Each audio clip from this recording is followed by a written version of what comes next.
Well, thank you so much for being here, Theresa. It is truly an honor to be able to chat with you. Um, so I just have a few questions that my audience has and that I would like to also know. So for me, the first question is, how did you become a part of this metaphysical world? What drew you in, so to speak? That is such a great question. I grew up in a household that was very superstitious, very religious. My mother, and I mean, my family is very Catholic, but also my mother was very psychic. My grandmother was psychic. So I grew up in an atmosphere, right off the bat, where anything around superstition or intuition was never seen as a weird thing. So that kind of primed the pump for me to turn to this type of work. And really what ended up happening for me is when I was a teenager, I was trying to figure out, who am I? I think most teenagers are doing that. And I had the good fortune of being a friend with a girl who had an astrologer for a mother. And her mother did my chart, and I remember being blown away. I'm like, oh my God, this is the answer to everything I need to know. So I began studying astrology. Even though I'm known as a tarot lady, I started with astrology. And it was on one of those outings where we went to the mall, and I went into the bookstore looking for some astrology books, and that's when I found a tarot deck. And I was completely curious. I had seen tarot decks in movies. I had seen them in the National Enquirer, stuff like that. So I took that home and just fell in love with it. And that's really how my intro has. But again, with the household I grew up in, it wasn't a shock that I got into metaphysical things. And also, my parents really didn't do anything about it. They weren't like, oh my God, what are you getting into?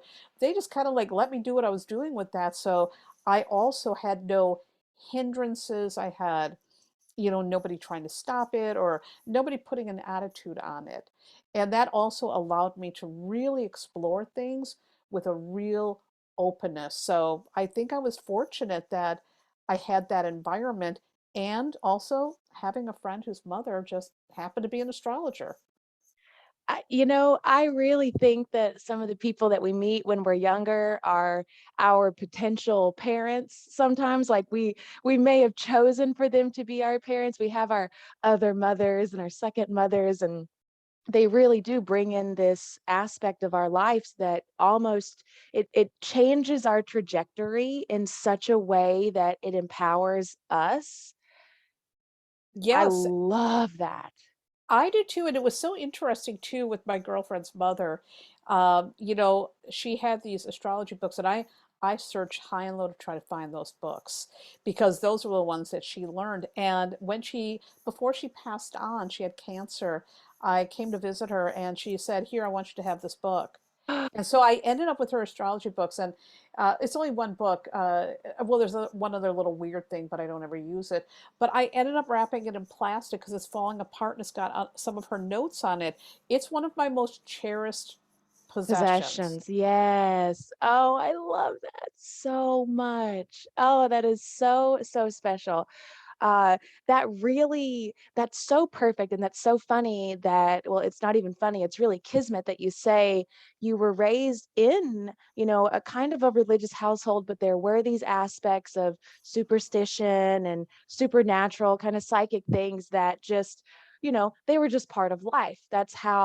That's how the older people in my family were too. My grandmother, my great grandmother, Mhm. they had these, we just thought of them as old wives' tales, but they were really like psychic, ancestral, intuitive practices that were passed down. And Diana and I just had an episode where we talked about how you can kind of approach tarot if you have been raised in a space that's very religious or kind of indoctrinated, and you feel like tarot may be a little taboo for you. So coming from your Catholic background and having that, uh, I was raised very Jehovah's Witness, but when I decided to leave the church, my mother was very supportive in me finding what my spiritual and metaphysical journey was. So I feel very lucky in that aspect as well. What would you say to someone who has possibly a similar background but wants to start with the tarot? What would you what would you say to them? Well, I've got a lot of different thoughts about that. And one thing I want to quickly preface this by saying is by the time I was 4 years old, I knew I was going to leave the church. I knew at that age that this is not for me. I'm not into group think. I'm a very, very individualistic thinker. That's So that was also in the back of my head, that this is not going to be it. And I remember, you know, stating that as soon as I'm 18, I'm going to stop going to church. And I made good on that promise because it just wasn't for me. And my parents were very, very disappointed because they're very religious. And it's like, listen, I have no problem with your religion. It's just that it's not for me. And I think when people who come from a very religious background, especially one that has maybe looked at metaphysical things as weird or, negative or whatnot, I think they should go into it gently. I really think that hmm is the best way to say it. Maybe start with an oracle deck instead of a tarot deck, if that makes you feel more comfortable. I would also say to take some time to look around and find a deck that really feels like it's going to be easy and friendly to work with. You want to ease into it. You don't want to just like right away say, okay, I'm just going to dive right in, unless you tend to be that type of Yeah. personality. But a lot of people when they have like some an upbringing where they've been taught like a certain thing is a negative, you got to take a deep breath and you've got to go into it as gently as possible. I would also recommend finding a teacher that you trust, somebody that you know is going to respect where you're coming from so they can really answer some of the questions that you have about it. Sometimes what I found really helped people who were scared back in the day when I, would read for the public, I would just explain to them that, listen, this is just 78 cards. It's our intuition, which you have as well. We're working together to really figure out the story of where you are and where you're going so that you can maybe rewrite the story if you don't like where it's heading. And that Right. seemed to really put people's minds at ease because that really is the way I view tarot and astrology. I never look at it like fatalistic. I don't look at it as negative. To me, they're just tools. They're tools to help you to really figure yourself out so that hmm you can live your best life. And I think when people approach it like that, first of all, they're going to find it is very helpful. It takes a lot of the fear out of it. And then they're looking at it like this has nothing to do with religion or beliefs. It just is a tool, like anything that you use in order to start moving yourself in the right direction. I mean, really, you can even say prayer is a tool. And we can look Right. at it like that. It is another tool. And that's something a lot of religious people use. Meditation is a tool. They're all leading you to the same place, trying to Right. figure yourself out so you can become a good human living a good life. That's really what it is. Right. And we have these tools, like you said, at 4 years old, you knew. So uh, I really believe that when we listen to ourselves as children and we go back to those things that were really, we had signals. We had like our intuition was telling us when we were very young, but societally and through our parents, we're trained to either not listen to that or kind of quiet it down or just be like, no, that's not what it is. So for anyone that's maybe listening that is doing inner child work or has children of their own, that they want to make sure that they're being open to what came to me when you said this as you were just talking is you're really being able to receive when you use Yes. these tools. You are tapping into this infinite possibility of all the information that's out there for you that would just be overloaded if you were just like, okay, I'm open, let's do this. Yes, I don't recommend that, not No. at all. When we say gently, we mean gently. Yes, and what you said about children, Maggie, is so profound. I mean, oh my God, I'm lucky. Intuition was honored in our family because it was a survival mechanism. My parents were eighth grade educated, my grandparents also. So for them, navigating the world meant you've got to trust your instincts. Right. And I think for a lot of people, that's very true. But so many of us will tell kids, this is your imagination. Oh, Mhm. that doesn't mean anything. And listen, kids are super intuitive. Because why? Mhm. Because again, they don't have that lived experience or the wisdom. So it's that inner wisdom. They have to figure things out. And that's why Yeah. we always want to teach children, you got to honor your feelings. And it all starts with so many simple things. I mean, like with my kids, it's like if they don't want to hug somebody, I wasn't going to be like, oh my God, yeah, you go hug your uncle. It's like they're Exactly. getting a weird feeling. Let Right. me let me tell them to honor this. Let them go with that. And, I'm not just teaching them boundaries, but to really respect their intuition. I don't need to question why they're feeling that way. They're feeling that way. Let's let your child honor their instincts instead of pushing them into doing things that That aren't they right don't for them. want to. Yeah. Right. It Right. starts right there. My mother, I was adopted, but my adopted mother is the one that raised me and really gave me the tools to be in my own spiritual practice. But one of the things that she said to me that really stuck out to me, even when I had my own children, was the the younger the child is, the closer they are to spirit. Mm, So the older you get, the farther you get away from spirit because these things happen, you get these experiences and they pull you farther away. But if you're not listening to that intuition or you're having someone tell you, you don't have an imaginary friend, that's just your imagination. Like, no, maybe they're mhm, actually seeing a spirit. Maybe they are, their guide is already showing themselves to them because they need them at that point in time. So I understand that you have, is it a deck or is it a book mhm. that is tarot for kids? Yep. Actually, I collaborated with an amazing artist named Kaylee Whitman to produce a deck called Yes. Tarot for Kids.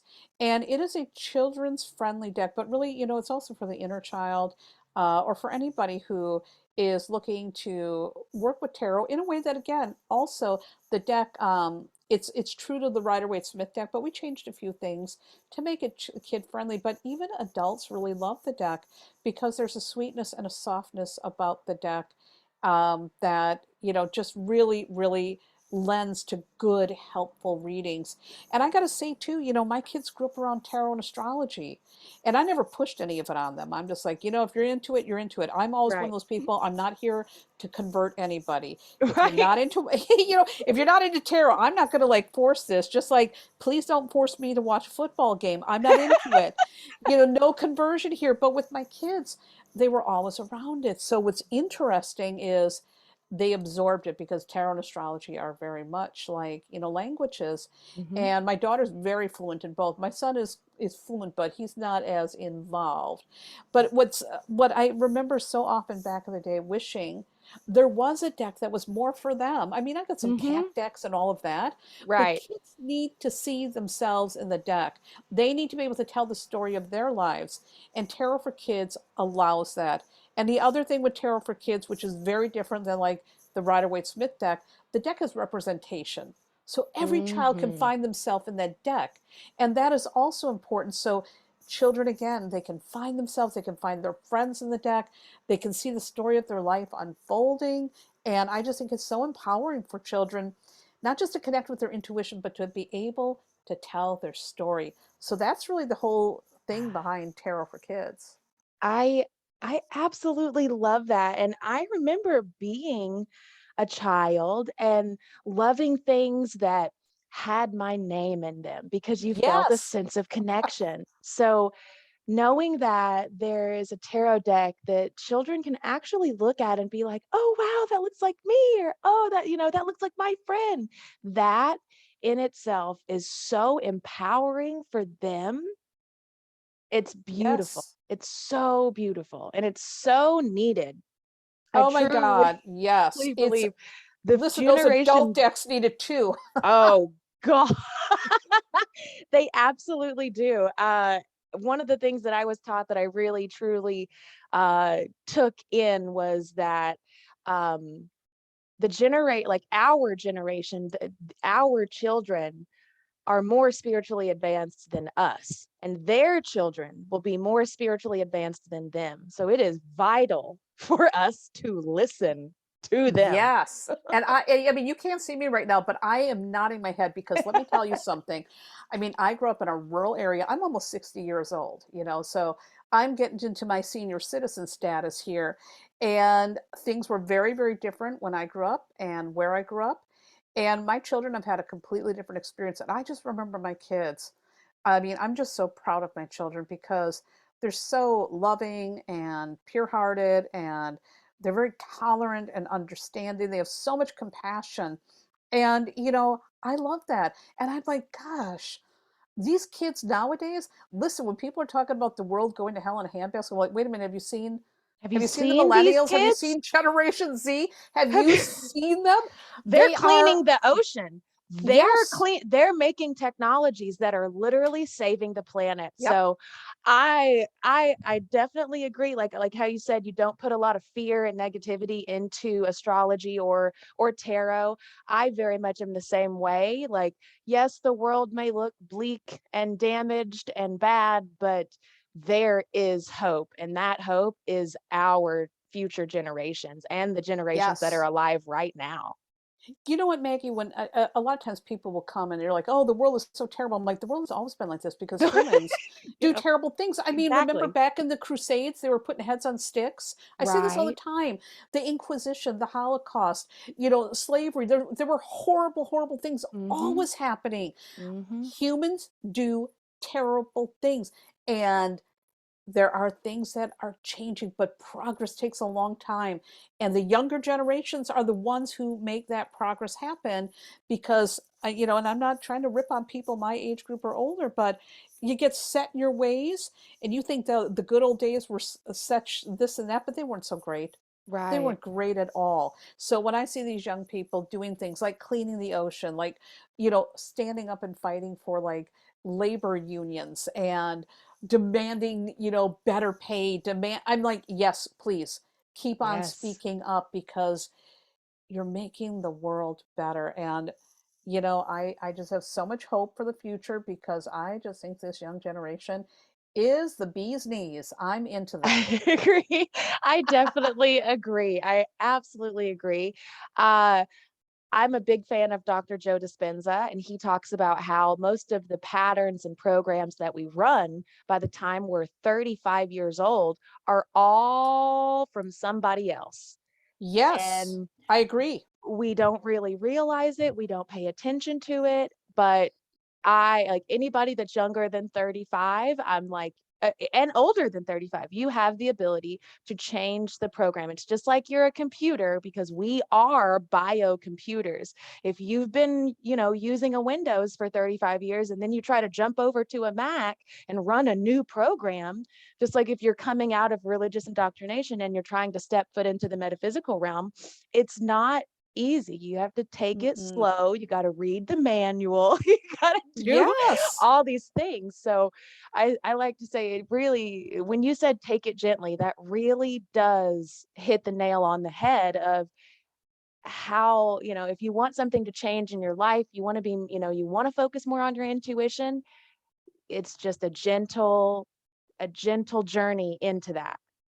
absolutely. And I love the computer analogy. And one thing I've learned about computers, if you want to learn computers and you are an older person, ask a younger person. It's the same. We're going right back to that younger generation. But, I mean, as an elder, I love sharing my wisdom and my experience, and I've got a lot to share. And I always think, like, my wisdom and my experiences can prevent young people from going through some of the things I went through. But also, I can Absolutely. listen to what they have to say because you know what? I'm getting another perspective here. And so, if we can come together as elders and the younger generation, imagine what can happen if the elders listen and the young ones also listen and they share their knowledge without anybody judging anybody for, oh, you're too old or oh, you're too young. I just think so much more can get done. So much more. I agree. I absolutely agree. So, well, that actually really leads into the great last question. So it's almost like it's, fated. So can you tell us a little bit about this new book? I know you just got back from your book tour and doing some book signings. So, can you tell us a little bit about Twist of Fate? Yeah, thanks for asking. So, Twist Your Fate Manifest Success with Astrology and Tarot.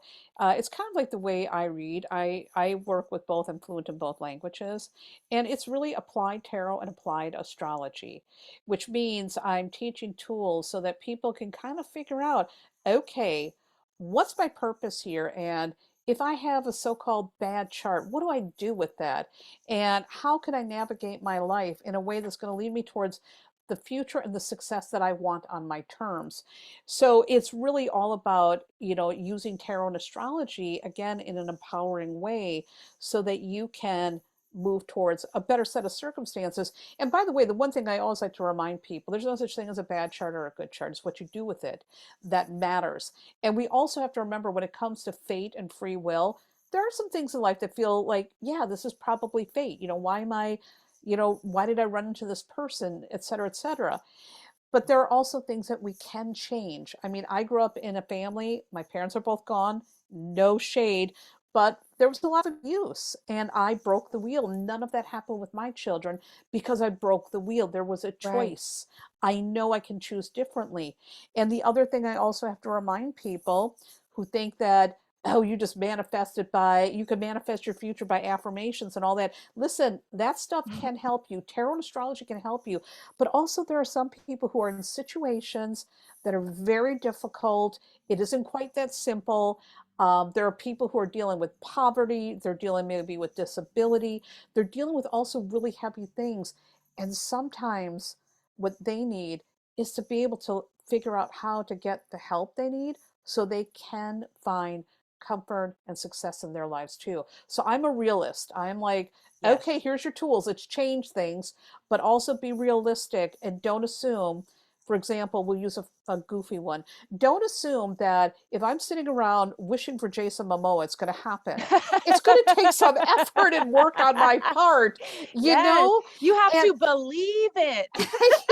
you have to believe it. And then also, I'm going to have to do the work to figure out how to meet this guy. I mean, so there's a lot that goes into creating your ideal future, but it all starts with knowing yourself. And that's what Twist Your Fate is all about, knowing yourself, embracing your strengths, and looking at your quote unquote air quotes here as your flaws as an also possible superpower, and then just figuring out how to navigate this thing called life in a way that's going to again make sense for you, but is going to be about awareness. The more aware of who you are, the more aware of your skills, your limitations, the energy around you, your goals, and all of that, the more likely you are going to be creating a life you love. Oh, that is so perfect. Oh, that is great. I think that that's exactly what we need to end on. That is the perfect message to take your time, really listen, and be aware of what your actual reality is to be able to use your current situation to receive new information to live the human experience the way that it's supposed to be lived. We came here to have fun. It's supposed to be fun. Like Mhm. this is a world of opportunity and possibility and in unlimited things that you can do, that you can change, and you really do, like the power of our brains and the power that we have intuitively from this higher thing Mhm. really can just change and shift so much for you. Or even just, you can literally start today, just start to be aware. I like to say, be aware of the things that you say every day that might be negative, like, oh, I can't stand this, or oh, I don't like that. And just write that down. If you say it more than twice a day, write it down and become aware of not only how you speak to the people around you, but how you're talking to yourself. I agree 1,000,000% because our words do have power, our thoughts have power, our actions have power, how we Hmm. treat other people also has power. And one thing I would like to say, I'm really about that self awareness, but I'm also about being really conscious of other people and how we impact them Mm. and how they impact us because that can also do a lot to change things for the better. Right, right. The goal, treat people how you want to be. I like to say even better than treat people how you want to be treated. Treat people the way that you would want your child or your mother to be treated. Oof, I love that. I love that. Yes. Oh my God. Yes. So, where can everybody find you, support you, buy the books, buy the decks, and really just kind of immerse themselves into the tarot lady? Well, thank you for asking. First of all, my website is thetarotlady.com. You can always find me there. That's where all my information is. And you can get the books anywhere books are sold, online or off. I always encourage people to please reach out to your libraries, reach out to your independent bookstores, your independent metaphysical shops. Let them know that you want the book in the store. That way we can support our locals. That's really important. But you can get them online or off. I also have a Patreon account, and at Patreon you'll find me as the Tarot Lady, and that's where I do all my teaching. So if you want to learn all about tarot and astrology, or even how to run a successful metaphysical business, I do all that teaching over there. And I'm on social media. I'm on Instagram as the Tarot Lady. I'm on Facebook as the Tarot Lady. I'm also on Twitter as the Tarot Lady, and Twitter's my favorite. That Yes. is, I love Twitter. Oh my God, that is my absolute favorite of all of them. So I'm on TikTok too, but I really don't do anything there. I think it's the Tarot Lady official over there. That's just not my audience. But Twitter is my favorite place, so you can always find me there. Perfect. Well, thank you so much, Teresa. It has been such a pleasure to chat with you and have this wonderful episode. And I will be looking forward to seeing more of your tweets because that's how we connected. And I absolutely love Twitter as well. It's the best. It's Thank the you so much for best. having me, Maggie. I deeply Thank appreciate you. our time together. Absolutely. I hope you have a great rest of your day. You too. Bye Thank bye. you. Bye.